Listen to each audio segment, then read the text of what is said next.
શ્રી શિવાય નમસ્તુભ્યમ મિત્રો, અમે અમદાવાદમાં એક ફ્લેટનું વાસ્તુ કન્સલ્ટન્સી કરીએ છીએ. આ એરિયા જોશો તો આ સાઉથ વેસ્ટનો એરિયા છે અને એક્ઝેક્ટ એમની પાછળ તમે જોશો તો વેસ્ટ ડાયરેક્શનમાં શૌચાલયનો દરવાજો મીન્સ ત્યાં શૌચાલય છે. પશ્ચિમ દિશા એટલે તમારી વૃદ્ધિની દિશા, નોકરીમાં વૃદ્ધિ, ધંધામાં વૃદ્ધિ, ધનમાં વૃદ્ધિ, જ્ઞાનમાં વૃદ્ધિ. જો પશ્ચિમ દિશામાં ટોયલેટ જેવી એક્ટિવિટી હશે તો એ દોષ લાગશે. અત્યારે એ દરવાજો બંધ છે અને અહીંયા બેડરૂમ બહુ સારી દિશામાં છે. અમે આની ઓરા ચેક કરીએ છીએ કે આ રૂમની અમને ઓરા શું પ્રાપ્ત થાય છે.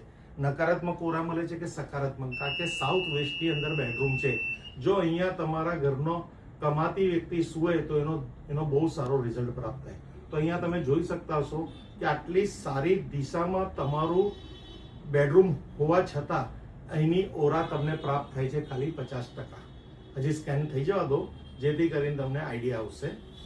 એટલે અહીં જે પેલું પાછળ ટોયલેટ છે ને, બતાવી દો એમને. ટોયલેટ ખોલીને બતાવો. ટોયલેટ, એ ટોયલેટના લીધે આની એનર્જી આપણને ઓછી મળે છે. જો અહીંયા એનર્જી બતાવી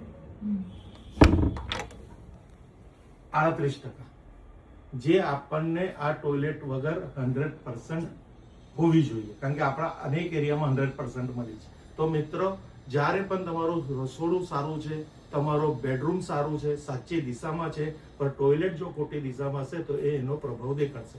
thank you friends. Har Har Mahadev, Har Har Mahadev, Har Har Mahadev.